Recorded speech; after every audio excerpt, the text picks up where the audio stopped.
Hello, everybody. My name is Diane Wong, and I'm the director of the Racial Justice Collaborative. And I'm here tonight with dear friends and scholar Larry Aaronson. And I want to give a shout out to Frank Eason for helping us, always helping us, especially with this IT. And so that's all I want to do. I just want to welcome everybody. I'll let you know this is the Racial Justice Collaborative, that we're very happy to see you and proud to be here with you tonight and proud to be here with Larry. So I want to turn the meeting over to the host, Christina Balch, and Christina will do everything else. Hi, everybody. Thanks for joining. I'm not doing everything, but I will. I'm not doing much actually. This is Larry's talk, but thanks for the introduction. I just want to mention the format of the event today. Larry's going to talk, and then Larry's going to talk, and then we're also going to have a discussion. So Larry's going to talk for about 30 minutes, and I may have to interrupt you, Larry. I'm just going to let you know when it's 30 minutes, and then he'll take time to wrap up, and then we'll transition into discussion and questions and answers, and we'll go until 8:30 Eastern time for that at the hour mark. And then we may want to keep going. So FYI, if you want to stick around, you can for a little bit. But if not, that's fine. We'll officially end at 8:30. All right. So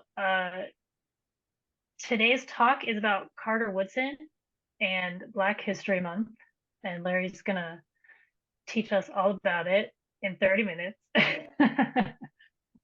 Larry Aaronson was born and raised in Washington, D.C.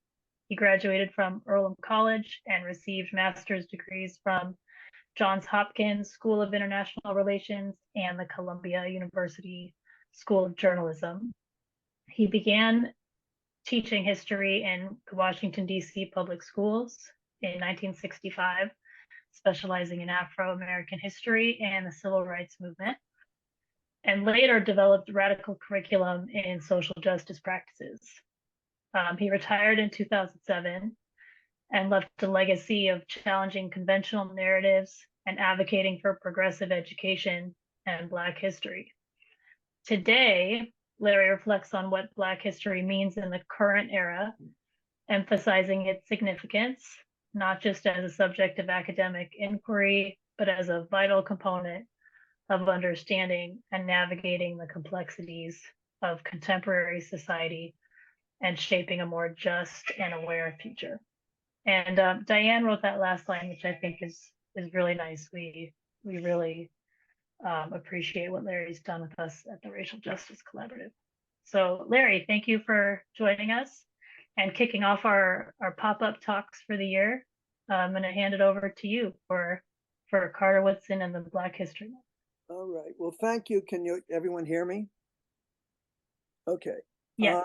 Thank you for giving me the opportunity to do this. Actually, I hadn't read Carter Woodson, and I would say, I don't know, 30 or 40 years. When it was, very, very important to me. And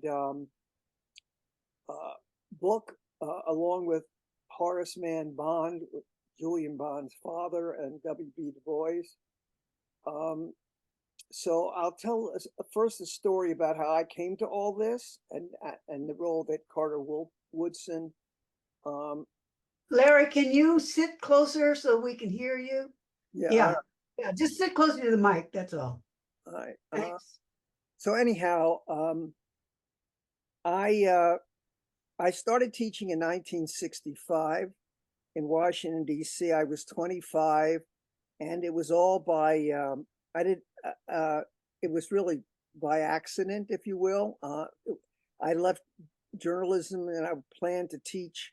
I planned to work for, the Washington Post or something, some big newspaper. And I couldn't get a job because I was I was 1A in the draft, and I was 25, and the Vietnam War was on. And my mother, God bless her, may she rest in peace, she said, there's a woman in my office whose husband is starting a school for dropouts. And I said, Ma, I have no certification in education. I have no education courses. You know, it's not, I'm 1A in the draft. Why would they even interview me? And, you know, it just went back and forth and back and forth. I was her only child, and she was really worried about me. So I relented, and I took the interview, and the guy hired me. And I said, tell me about, you didn't ask me about my draft status, you know. And he said, oh, if you teach, you won't be drafted.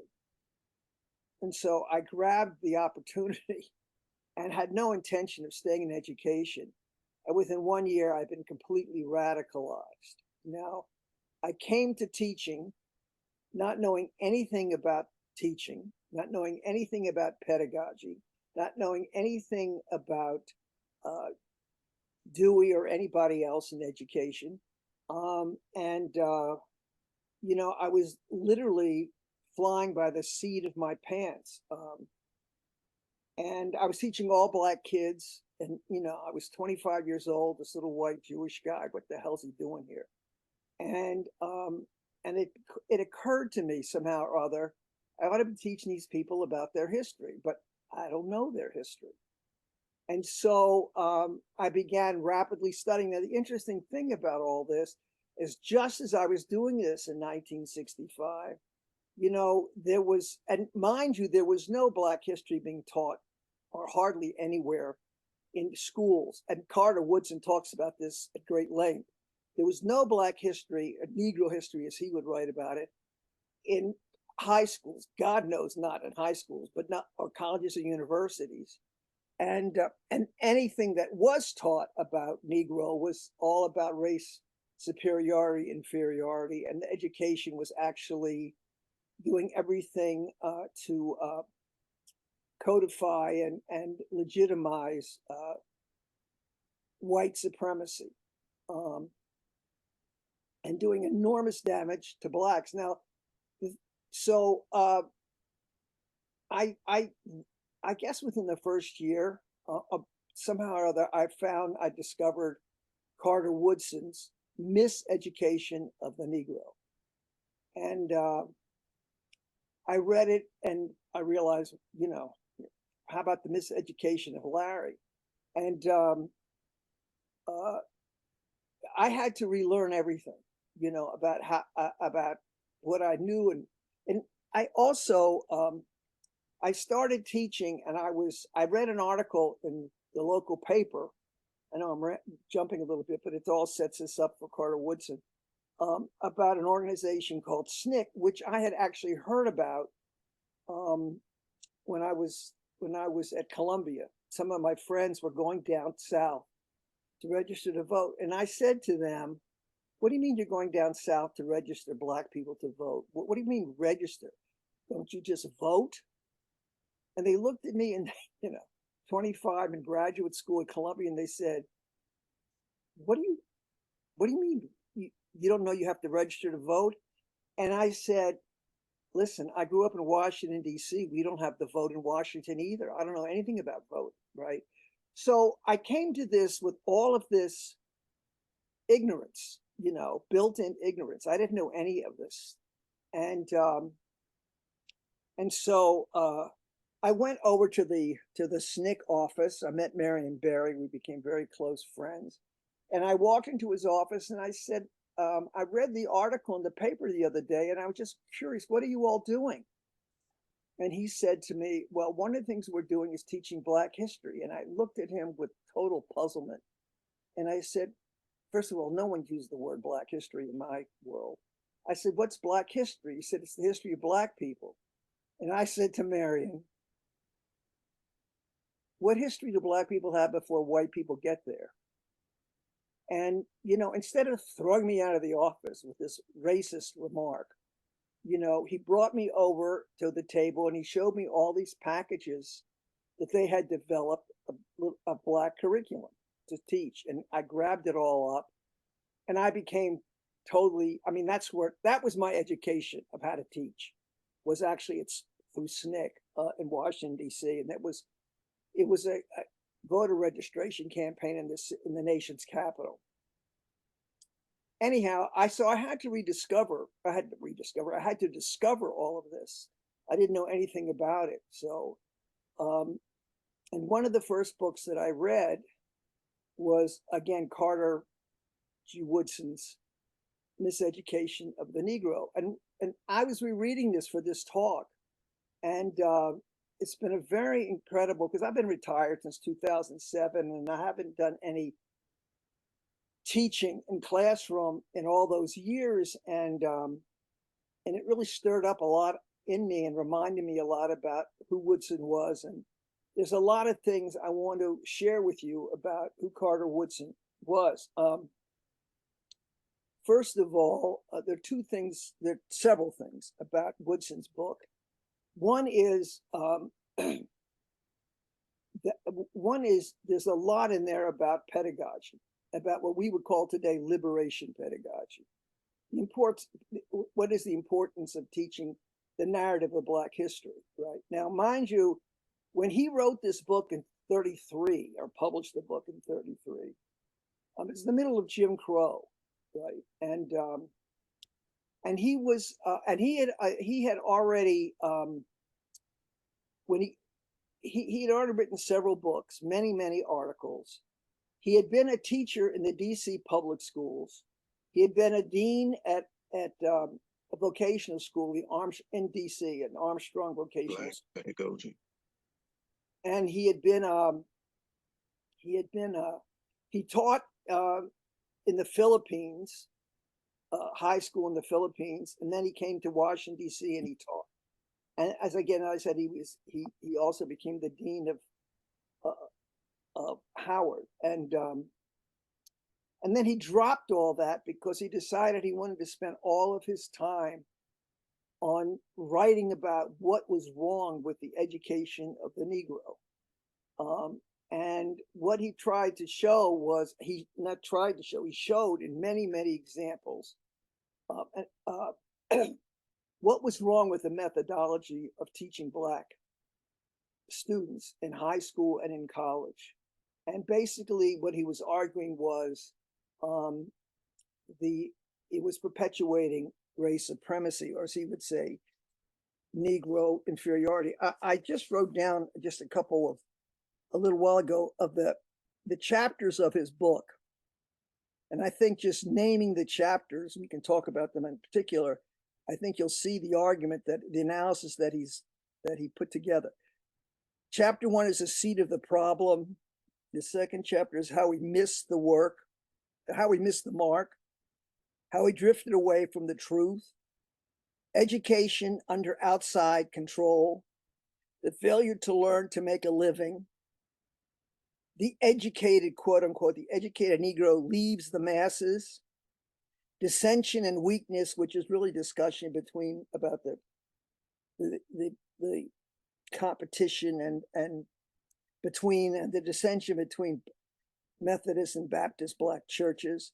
Professional educated is discouraged, the loss of vision, the need for service rather than leadership, hirelings in the place of public service, understand the Negro, the new program, vocational guidance. He has a lot about the importance at that moment of teaching vocational skills, the new type of professional man, and hirelings striving in the service. And the last chapter is the study of the Negro. He tries to, and what he says is that most of the people that educated Black people didn't know anything about Black people or Black culture. They were as removed, and in the process of teaching what they thought was the way to teach them, they were basically perpetuating miseducation. And then these quote unquote Black leaders would go out and teach in these schools and perpetuate the very thing. And that was what the system was intending to do. And so one of the other things that he says, which is one of his famous quotes, when you control a man's thinking, you do not have to worry about his action. And there's no need to tell him to go to the back door. He will go there on his own. And if he can't find the back door, he will cut one out for himself. And the other thing that he speaks a great deal about is, without naming it as such in the literature, he talks about pedagogy. How do you teach? Understanding. And what he says over and over and over again is that the problem with education is that it imparts information, but it doesn't teach understanding or how understanding is arrived and derived, and nor does it teach, as he says, the Negro for self-development and to teach others to develop themselves. So his work, as much as a critique of education, is also, looking at my notes, he does a great deal about what is education and what should education look like. What he argued that Blacks should become autodidacts, that they should learn to teach for themselves and understand for themselves. The seed of the trouble is that the school system is segregated, and the segregation imposes upon them, and whites as well as Blacks, how to be a good Negro, how to be passive, and how to accept their role, and be unmindful of their Blackness, and not know anything about their history. And what they're taught is that Black is bad, and that, you know, Africanism is heathenism, and all of those prejudices that white people had.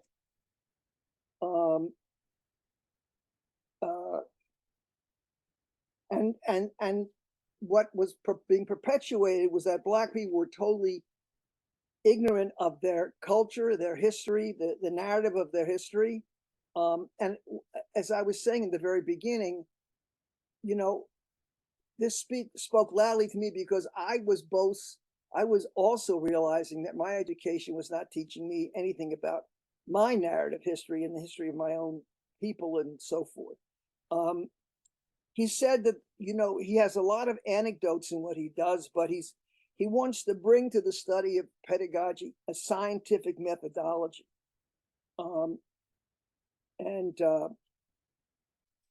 He also had a lot to criticize about the Black church, was also perpetuating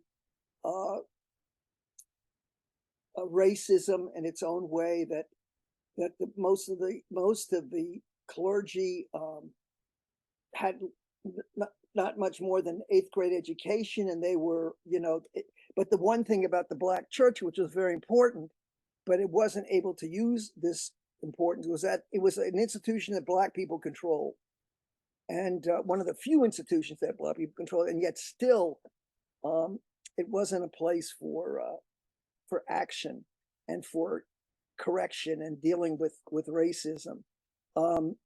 And nor was schooling, was education teaching anything about political history. And whites as well as Blacks knew nothing about Black history. And of course, he talks about how contradictory this is to our democracy.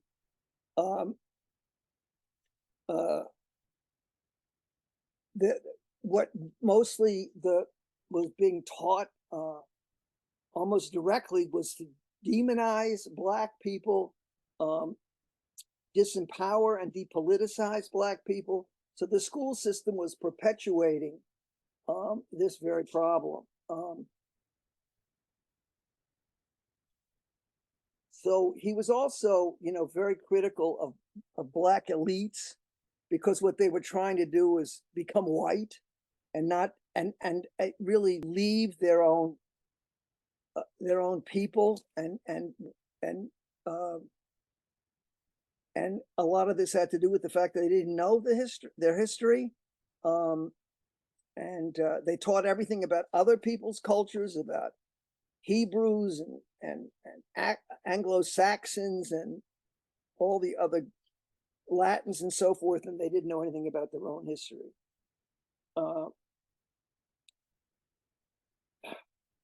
Um,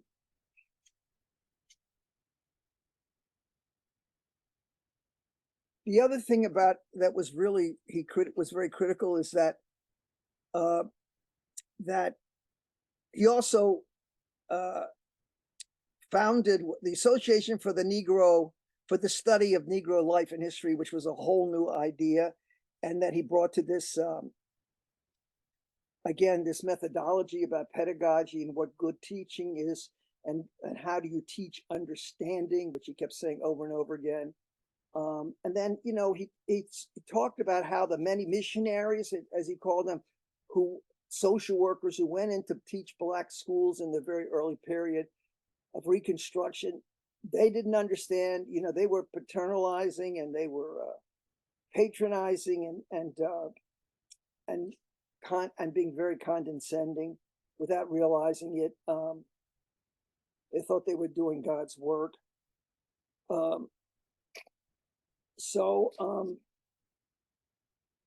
Anyhow, a little bit about the history of Carter Woodson. He was born in 1875 in Virginia. He grew up, his parents were both poor, and he was a sharecropper. He was a miner. He worked on a chicken farm. He ended up going to Berea College in Kentucky, and then he went to the University of Chicago, and then to Harvard. He was the second Black, after W.E.B. Du Bois being the first, to get a doctorate from Harvard, which was quite an achievement. He became a member of a Black professional fraternity. He then founded the Journal of Negro History. Again, this was all new. And again, he wrote 20 books, several, the Century of Negro Migration, the History of the Negro Church,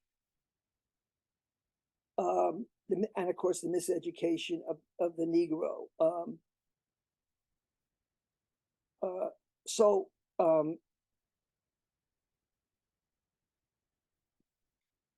He also, which is very important, he is the founder, which is one of the reasons why I wanted to bring this up this month. He's the founder of Black History, which was first Black History Week, which became Black History Month. He picked February because it was the birthday of both Frederick Douglass and Abraham Lincoln. And Douglass didn't actually know when he was born, but he picked the 14th of February as his birth date. So he established the first Black History Week in 1926. It became Black History Month, and it was recognized as late as 1976 by President Ford, of all people, and it was reinforced by another Republican president, Reagan.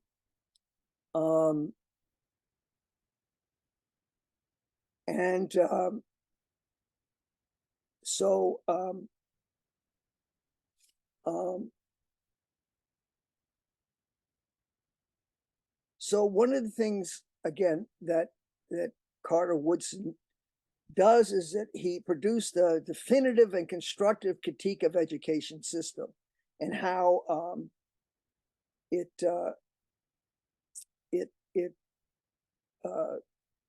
did such damage to Black history and to the history of teaching Black history to Black students. He you know, he said it was really deplorable. I'm just reading some of the notes that I took from relegated the Black child to think of it to nothingness and to nobodiness. Again, he put together became the annual report of the Association of the Study of the Negro Life and History.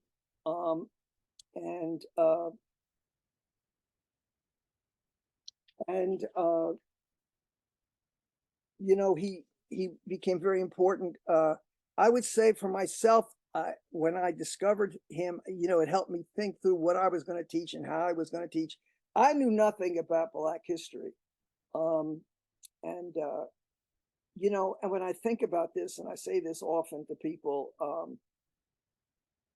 I went to a Quaker high school, Sidwell Friends. I went to a Quaker college. I say Quaker because, they were supposed to be so progressive. Earlham College. I went to Johns Hopkins School of International Studies, and I went to Columbia Journalism. I say this at the risk of conceit because in all of this, there was no teaching at all, anything about Black history. It didn't exist. It wasn't anything that we even thought of, or that there would. In fact, it was almost like, does it even exist? What does it mean it's not Black history? I mean, when you think about it, it was so much a part of white thinking. So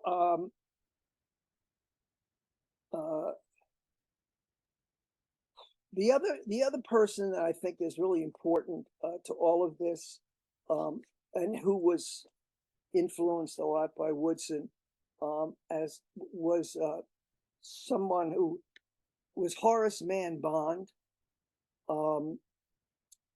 Horace Mann Bond, as I said before, is Julian Bond's father. I mean, it's really interesting that when you think that he was named Horace Mann, who was one of the early developers of the concept of public education, of course, white public education. But Bond wrote a book about the education of the Negro in Alabama, a study in cotton and steel. And what he and Du Bois did was, you can't just teach history as a series of dates and facts and leaders and people and names and geography. You have to understand, and this was a concept that really wasn't done very much at the time, to teach economics, and you have to teach psychology and philosophy and anthropology and all of the aspects that interacted with history and created history and how history was written. And he also, the other thing that he did that was very important to me, as was Horace Mann Bond, was the concept of historiography. The history of history. I mean, when we were given history, it was just sort of like it just came down from somewhere, and that it was, what was it serving? Who was writing the history, right?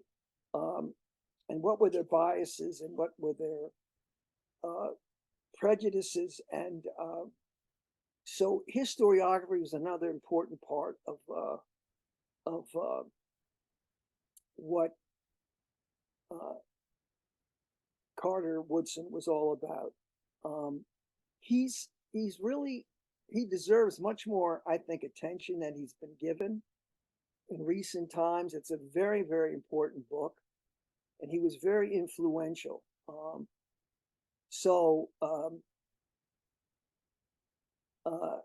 And as I said, I came to this understanding it was like, I didn't know anything about Black history. I didn't know anything about any of these histories. And I learned a lot about what history was and how to teach history, and the politics of history and the ideology of history, and what history teaching was serving, and who it was serving and who it wasn't serving. And it made me much more critical, and I became a much better teacher.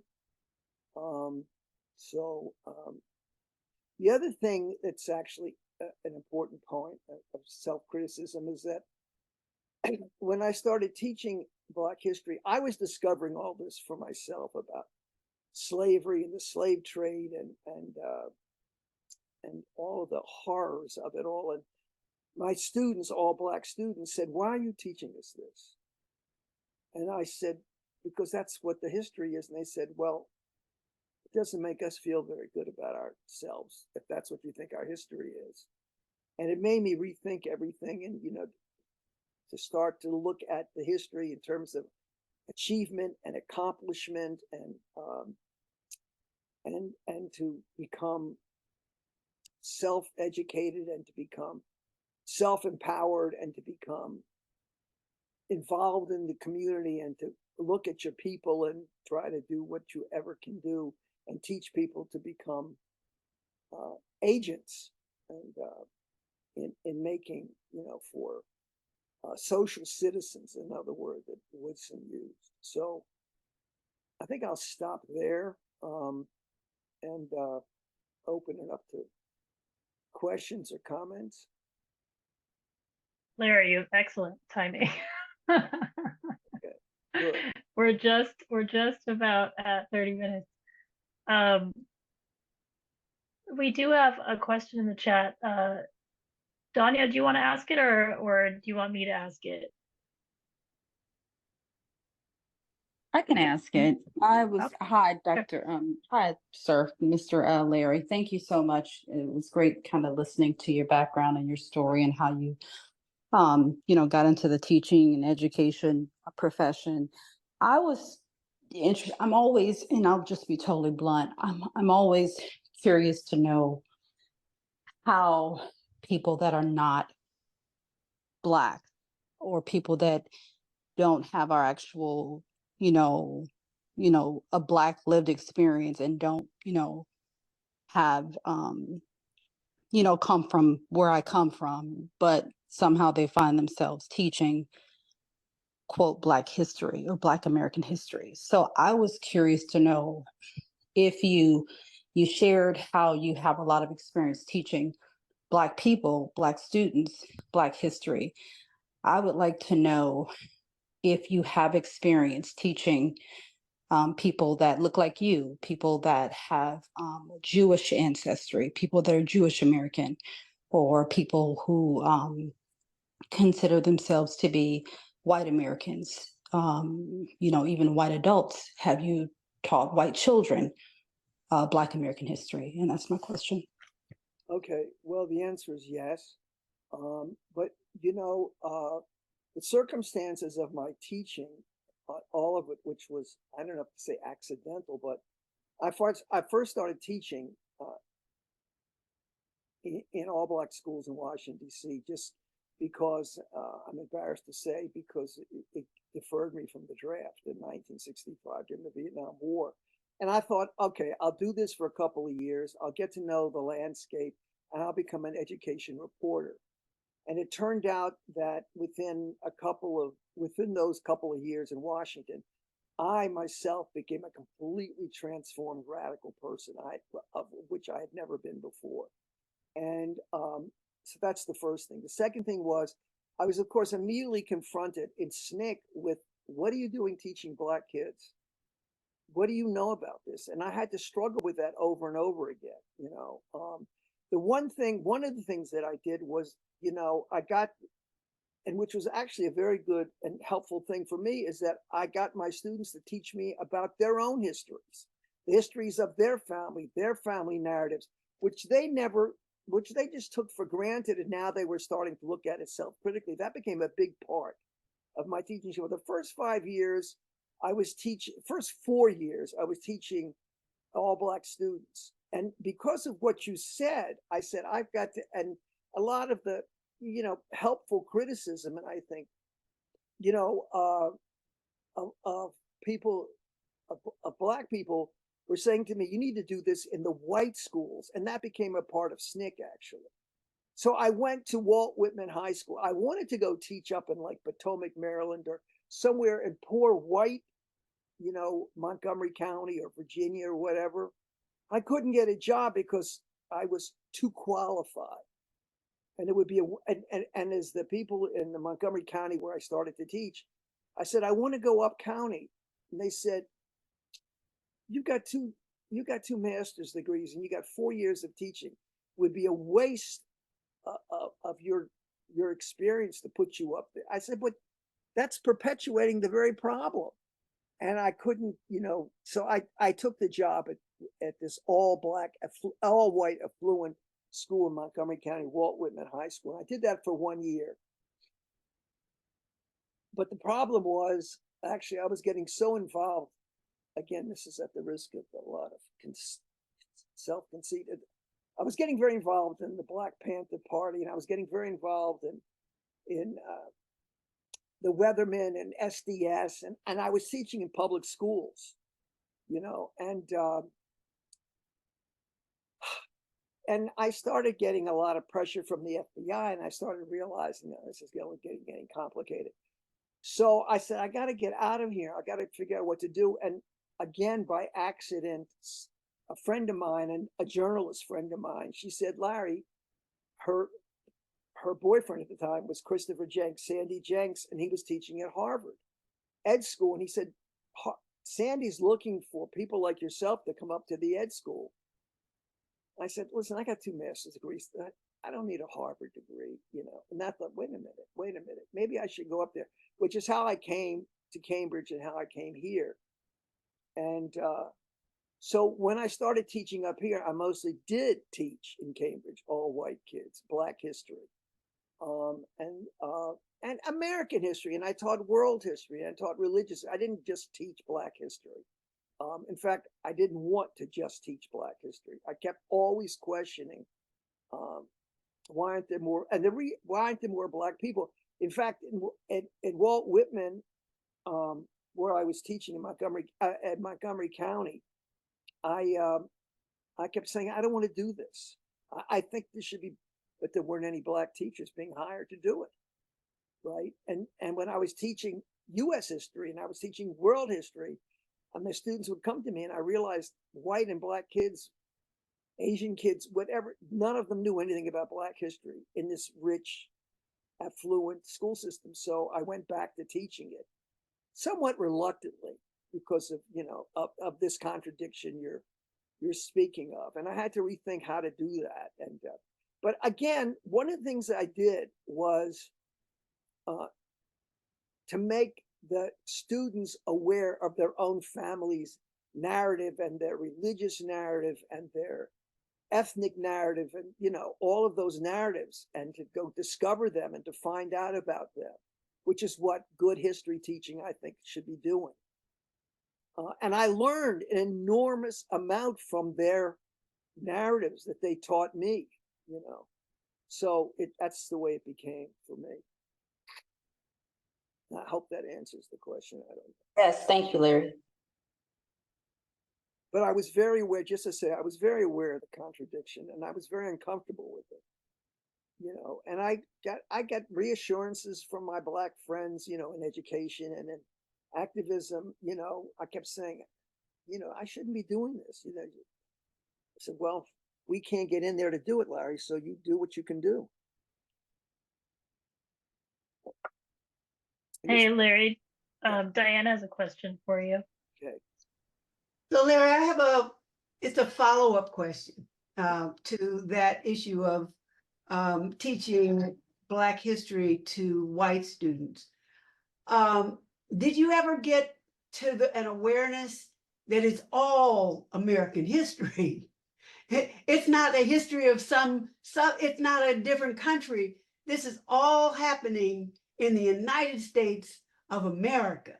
So all what you were teaching was a more comprehensive view, a more accurate view of what was going on in the lives of all people in the United States of America, not leaving out the lives of Black people. So what do you think about that?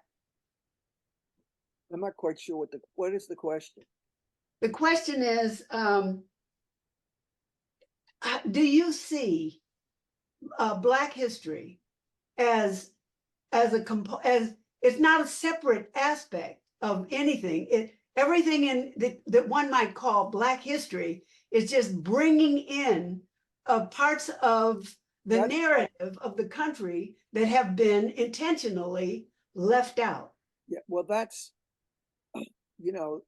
what I kept doing over and over again. I mean, I use my own history, of coming to understand this and what I didn't understand, and what my students did and didn't understand, and yes, that the whole history is I mean, this is one of the unique aspects of America, was that the complete, amalgamation of all these different groups, race and ethnic and religious and so forth, and how we're all part of a history, and how we all need to learn each other's history. We need to learn to respect our differences and understand our similarities, which is a big lesson of mine. But the other thing that I did a lot, which I came to discover, was to teach my students, in doing all this, to teach my students about what is race. And I used to say to my students, there's no such scientific thing as race. There's not a scientific definition of race, because there's so much differences, and but racism permeates everything and pervades our whole society. So how can you say there's no such thing as race, and racism is the biggest story and problem of American democracy? So that was one of the contradictions we all grappled with, right? And also, I learned, like, what is class as a Marxist definition, and what is gender, and all these different terms about how we talk and the language we use to teach history.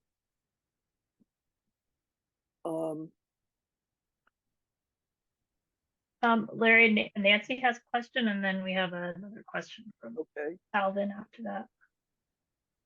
Hi, Larry. This is Nancy. Hi, Nancy. Ever since I started interacting with you in the Racial Justice Collaborative, I've been impressed by the massive amount of knowledge and reading that you've done.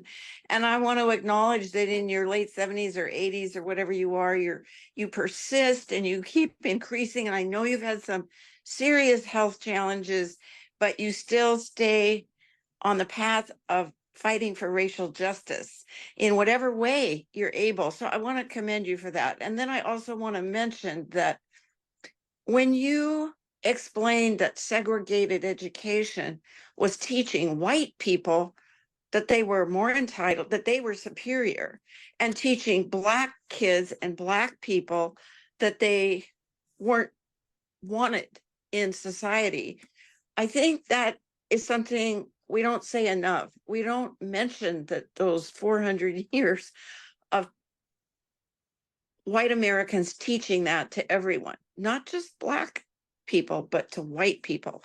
And that's 400 years that we're now starting, some of us, to want to overcome. And I often say, this is my last comment, the nation, the population of what is now the United States of America has always been multiracial. Always, from the very beginning. And since Europeans arrived, the political structure has always been white power over a multiracial population. So that can't last forever. And I'm hoping it's on its way out little by little. Yeah. Well, again, I came to understand all this. I didn't come into education with all this knowledge about the political economy of the country. And and to go back to what you were saying earlier, I mean, that's why Woodson is so powerful, because he talks about the miseducation, and he says at one point, I hope someday that we drop the miss from miseducation, and he wanted to transform the education of Black students in Black schools and so forth and so on. He was he just thought it was really important. It was very important. Well, he was ahead of his time, and yeah. he was a bridge between the 20s and the 30s in America before the civil rights movement that started right after World War II, you could say, although there's always been a civil rights struggle by the Black community since the slave ships. But Carter Woodson provided a pattern and a paradigm for what was needed and how to move forward. And I would at some point, not right this second, Larry, I know you're a fount of knowledge, but I would like to know how much Black power, the Black power movement, and how much all of the Black intellectual and Black History Months and departments in the universities, how much did they lean on Carter Woodson's insights as those movements finally came into their own in the 60s? Well, Anyway, that's a long-term question. I want other people to be able to ask their Yeah, questions. Larry, okay, do you mind if Alvin Riley asked his question? I think it might lead into some of Nancy's question too. please. Go ahead, Alvin, if you want to ask your question. Okay, my question was for Larry Aaronson. It's good to see you from many, many years ago. Yes, thank you. Did reading Carter G. Woodson, did he influence you in any kind of way in your teaching, especially after you came north and were teaching, even the teaching of different subjects? Did because you said how powerful his writing was and his books were, and from Miseducation of the Negro, could you talk a little bit about Carter's G. Woodson's influence, and how did it influence, how did it impact you, if it did, and in what ways did it impact your teaching? Thank you, Alvin. It powerfully influenced me because I became ever more reading Woodson and returning to Woodson. And I have to say that the last 2 weeks I've been rereading this. It's all come back to me. About how I changed as a result of this book, and how before that as I started teaching this, the whole problem of how do you teach this history was problematic. And Woodson talked about this at length. I mean, two things. He talked about the politics of not teaching this history and why it was not taught and what the damage that it was doing. But he also taught a lot more, the more I thought about it, especially after reading Dewey and others and what the pedagogy was all about, was that his pedagogy was very important, and critical. And it made me ever more critical. What the hell was I doing? And how was what I was doing helpful, and how wasn't it helpful? And, opening up myself to the criticism of my students were always criticizing me, and I welcomed the criticism. They were asking me, why was I doing what I was doing, and so forth and so on. And all of which became not a challenge or a criticism in a negative way, but something that I thought, wow, if my students feel comfortable doing this, this is what, the classroom should be about. It should be a safe place to criticize or ask your teacher, why are you doing this? How do you learn this? Who were the people that influenced you? So yes, Woodson was really, really important. The other person that was hugely important, besides Dewey, was Horace Mann Bond. I can't, the Education of the Negro in Alabama. I can't even find the book. I gave it to somebody. As a matter of fact, I can't even find my Woodson book. I said I would give that to my students to read this. It's important, and I never got it. I realize now I never got those books back because I wrote all kinds of notes to myself. So yes, it had a huge influence on the way I was teaching, and it made me be as self-critical. I mean, I was always asking myself, what would Woodson say about what I was doing or not doing? I always As a follow-up, I just want to mention as a comment that not only was his teaching and his writing so powerful, influential. For example, his organization, the study of the Negro in America, still exists, of which I am a member of, actually. And it's called ASALA, the Association for the Study of African American Life and History. And it still exists today. It's very, very active, and its influence is felt nationally. And also within my church, being a historically Black church, I'm seeing his influence in terms of what he done, because I know the person that followed him was a a minister who was also very much part of my denomination. And so he was a very good friend of Carter G. Woodson's. And Oh, so that influence, spread not just in terms of writing books and observing and as a teacher, is that, that the association still exists today. And because I recall my own first reading of it, um, I would read excerpts, but when I was reading in school, um, but that was one of the books that I read cover to cover. And for some reason, that and I forget what it is, one of Baldwin's books, Blackboard, not Baldwin, Blackboard, Native Son, Blackboard. Those are the three books that I've ever read cover to cover as a youngster in school. And then when I was given Carter G. Woodson, because I learned about Carter G. Woodson in Black history actually through my church.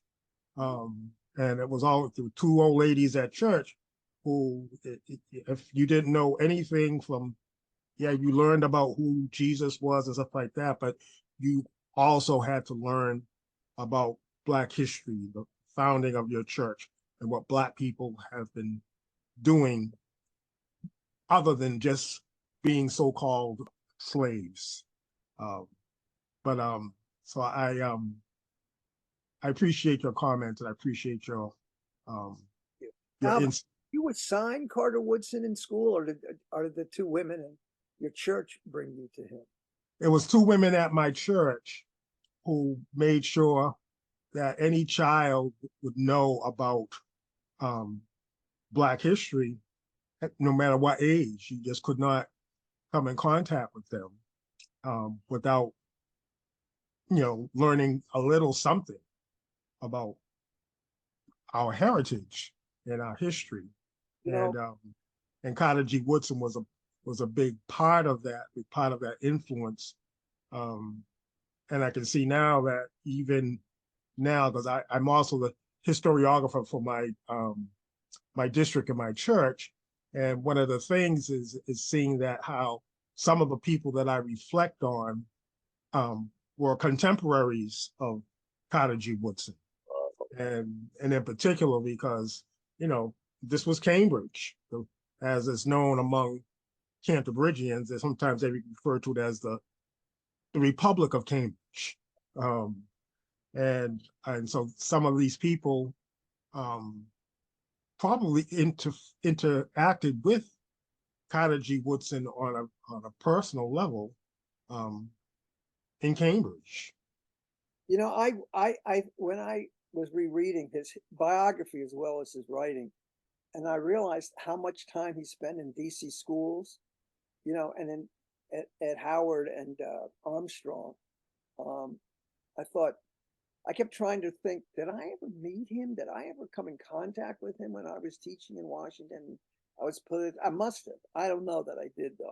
I don't remember. I just remember the book. And I mean, I have a lot of brain fog now, so some of this stuff has been really hard to know, but it's very important. Very important book. It doesn't get, I don't think it gets the attention it deserves. But yes, yeah, I agree. Thank you. We should meet at some point soon. I'd like to catch up on all your work. It sounds really fascinating. Alvin is a former student of mine. Just want everybody to know. That's great. Thank you, Alan. It's good to get your insights too. I want to see, or I want to say, Alan, I see your hand. We're gonna get your question asked. I do just want to mention that it's almost 8:30, so we're almost at time. But I think, Larry, if it's okay with you, we'll go over a little bit. Sure. And just before I get to your question, Alan, I just want to make sure everybody knows this is hosted by the Racial Justice Collaborative. And if you want to learn more about us, you can look at racialjusticecollaborative.com. We have a newsletter. We have events like this. We also have other types of events where we get into more dialogue. And I'll send you some info in a follow-up email, so you can look out for that, whoever's at this event. And I will also be having another event in a couple weeks. I'm actually going to talk about contemporary art as an avenue to look at Black history through an artist called Dred Scott mostly. So look out for that. Alan, are you still there? So I do want to get your question. I'm still here. Yeah. Okay, good. Thank you for your patience. I appreciate it. Oh, no, Please, please Thanks. ask your No, question. thank you. And thanks, Diane, again. So Larry, two things. First, thank you for, your continuing impact on generations. So, that's one. Number two, I want to thank you for actually helping me to move past my ageist view of Joe Biden. And I, now realize I gotta deal with that. I'll be there in 10 years. So anyway, but what I do want to ask, and it may sound like a softball question, but I want a hardball answer, which is what would you, and if you think, Carter Goodson, sorry, if you think he would think differently than you, but about the current uneducation of whites, of Negroes, about, looking at Florida and other states where they're trying to sort of, put the quote history genie back in the bottle. I don't want like a softball answer. I want to hear your hardball take on I this. don't know exactly what a hardball answer would be, but I have to say that coming back to this, I don't even know how I came up with the idea of doing this. But the revisiting Carter Woodson after all these years, this question you're raising, about what's happening in Texas, what's happening in Florida, it concerns me enormously. I mean, it's really depoliticizing, Black history and literature and all of that, and the right wing is becoming in control of so many of these school systems. It's getting, I mean, first of all, there are very few systems that would put up with me as a teacher, as active as I was. I was hugely lucky to be where I was teaching when I was teaching. And I've always thought about that in hindsight, that many systems would have tossed me out within weeks, if not months. One of the great things about teaching at Ringe in Latin and teaching at the pilot school, which was a progressive program, was that many of the parents were political, and they, we knew each other, and they were very supportive of all the work that we were all doing around education. And reading Woodson, I just want to go back and read more and more, because we could all learn a great deal about his critique, and I mean, we've come a long way, but there's so much that you're pointing to, Alan, that's, we're going backwards in so many important ways. Well, but so, and maybe maybe just take it as a softball all the way, but like, why now? And, if Woodson saw this now, what would he say? Why now? I think he would, I don't know. I know what I would say, which I think Woodson would agree with, is that white supremacy is becoming more and more powerful and more influential, in all the movements. It's very, very serious. And the reactionary character of the American, of the body politic is really kind of, I don't know what to think about it. I like to be optimistic and be hopeful, and it's hard at this stage in my life, to do all that, given all that we've done. So Larry, let me follow up on what Alan is asking and ask, there is an erasure going on. There is an active effort to cut out and discontinue anything about Black history that is, there's a lot of power in there. So why do you think that is? Why do we see erasure? Why do we see books being banned? Why do we see an effort to look at a project like 1619 and say everything is fake? And why is white supremacy on the rise? I mean, it's always been here, but why is it really coming out? What's going on that it's really coming out? And the way it's coming out is to attack Blackness. Affirmative action is gone. DEI is trying to be erased. If you're trying to help or do anything to support Black people, it's being taken down by the courts. So, and then the books are going out. What's going on with white supremacy? Well, one of the criticisms, this is not an answer to your question because I don't really know how we explain this. I mean, right at the top of my head at this moment, I'm sure when I think about it, I'll come up with some answer. But one of the things that really disturbs me is that one of the criticisms about teaching Black history or any of these other, Native American history, about the dispossession of Native Americans of their land and their power and their culture and so forth, is that we don't want to make white kids feel ashamed. We don't want to make them feel upset. Going like, well, there's a way to teach this that doesn't have that outcome, but the question really is, it's a serious question you ask. Why is this happening, and what can we do about it?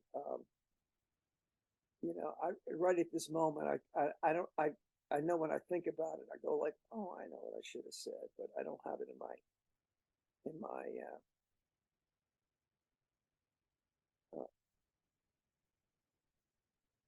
head right now. Thank you, Larry. That's something we can all think about. Just think about it. I mean, it's a question of, one of the obvious questions is, where's the leadership? I mean, where's the leadership in the Democratic Party, in the Progressive Democratic Party? Where's the progressive, even the radical progressive leadership in the Democratic or the Republican Party? It's May I share an observation? please. Like Dr. Wong had just said, it's always been here. But my observation in my young mind and from my little perch where I sit, I believe it's reactionary. Because I remember growing up, hearing sayings like the South shall rise again and all of this, and people believing that and saying that. And that was said to me, we were kids, when other kids were saying things like this to us, to each other. And I think part of it is why now is because of the progress that has been being made, not just by Black people, because the movement, for among Black people, which has been somewhat downplayed. It's like, yeah, we've come to a era, a stage in our country. Yeah, we've had as he defines himself, a Black president, now a Black vice president, and then there's the backlash, because in my mind, I still try to figure out, how do you go from an Obama administration to a Trump administration? And so I tell my church, I say the problem is always, it's really not so much with Trump or Obama or whoever, Biden, whoever. The problem is with we the people. We the people are the ones who put these individuals in power and authority. And part of that power came from, during my childhood days, it's like, yeah, the South will rise again. And what that meant to me was that you know, the rise of racism, the rise of white supremacy, and and rising again, meaning, the books that have been going on today, and you think that, with CRT and all kinds of things that have been happening and the progress has been being made, and it wasn't just among Black people, because you find, among Latinos, among Asians, and there've been progress has been made all that way. And so to me, that's kind of like why today is because we've come to a place where, yeah, look at in Boston, where you have an Asian mayor. And it's kind of like, that must be really blowing some people's minds, and so to me, that speaks to why this is it's a reactionary thing. When you ask the question about why now, it's a reactionary, it's reaction to the progress that other groups have been making in this country, and there are those that know that significant contributions have been made, not just by Black people in building this nation, but also other people as well when they came here. Because you think when they talk about the borders, all the thing is like to stop the coming, and you've heard phrases like, poisoning, of the blood of our culture, and it's like, those phrases.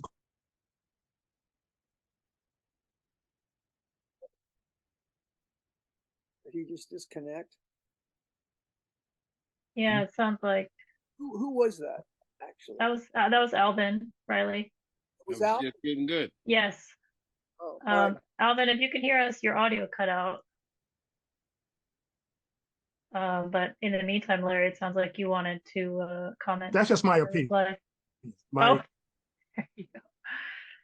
Hey, Alvin, we missed the last like 5 seconds. But I think Larry my wants to observation. reply. It's reactionary, but it has. I'm sorry, I'm done. Okay. One of the things you reminded me, Alvin, is that the demographics of the country have so radically changed, and I think one of the things about white reaction and white supremacy is that the country is becoming, well, first of all, it's becoming pluralistic, and people of European descent are no longer the majority. The truth of the matter is, African Americans are not the largest part of the plurality. Actually, people of Latin descent are the majority in the country. But I think that all of that is scaring the cuckapoo, if you will, out of white people. Like they're taking over the country, they're taking over the culture. And these expressions about poisoning the blood and all of these other, things are, I think that's a direct result of people realizing, oh my God, I mean, the Asian mayor, the Black president, et cetera, is really, which is exciting and wonderful, and as it should be, is scaring the hell out of and that's the work that those of us who are white and dealing with racism should be confronting, because I just think that white men in particular, really more than women, are becoming more and more paranoid of losing their power and their influence. I think that's one thing that's happening. But they're not organized, really well, and they're not, I don't know, it's but the two political parties are not responding to this at all, and that's really discouraging. We got another question from Sundiata. Sundiata, if you don't mind, I do just want to mention it is well over time now, and I don't feel like I did a very good job kind of letting people know that. So You did fine, because I heard you. Okay. So just want to let people know. I'll make my comment very quick. Oh, that's okay. No, we're good. Just if people need to go, but I definitely want to hear your comments, Indiana. Go Well, for it. I was wanting to say, Larry, you did a good job. One, I enjoyed your talk. Two, I just wanted to, for the people who are on, if they wanted to get a little more information about the subject of so-called Black history. Um, Carter G. Woodson was one of the fathers, and then following his work would have been J.A. Rogers, where he did, and somebody mentioned Black President. He wrote a book called Five Black Presidents, The Five Black Presidents. He also wrote a number of books like Sex and Race and lots of different things about misogyny in America. And so if you want to go down into the rabbit hole a little bit more, then you can get into Chancellor Williams, The Destruction of Black Civilization, as well as Stolen Legacy by George M. James. I think those books right there, they answer a lot of questions, and I'm sure that Larry knows what I'm talking about. But I appreciate your talk, and I thought it was a good conversation. Thank you very much. That means a lot. And I want to get a list of those books because I'm not aware of them really.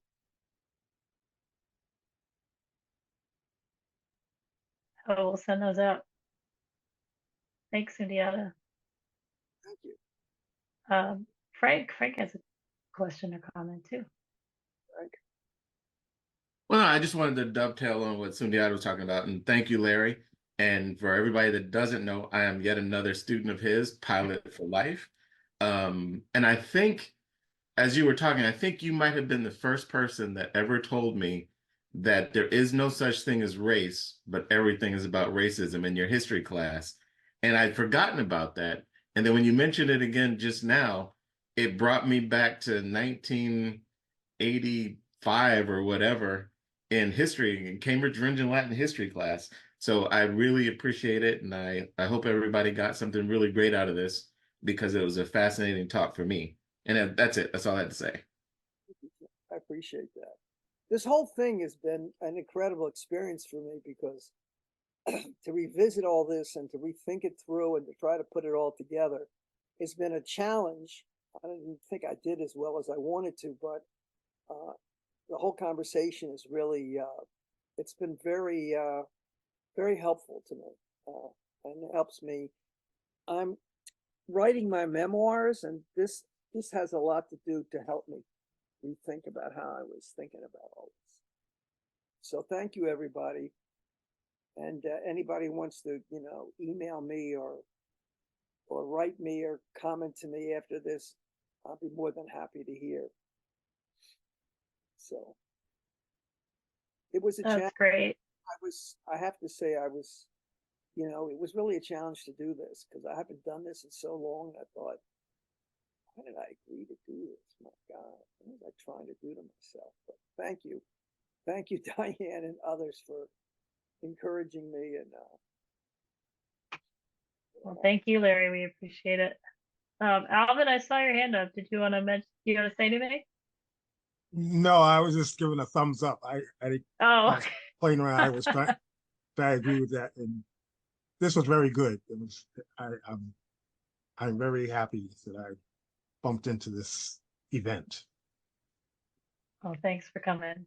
And thanks everybody for coming. We appreciate it. I'm gonna send out some notes. I got a couple requests for the chat notes. So I'll send those out as a follow-up email. And yeah, so look out for that and more info on future events. Thanks again, everybody. Thanks, Larry. Thank you, everybody. Thank you, Larry, for doing. Yes, thank you, Larry. thank you. Thank And all. thank everybody for coming. We're appreciative and always happy to see people that we know and people that we don't know yet. So thank you Yes. all.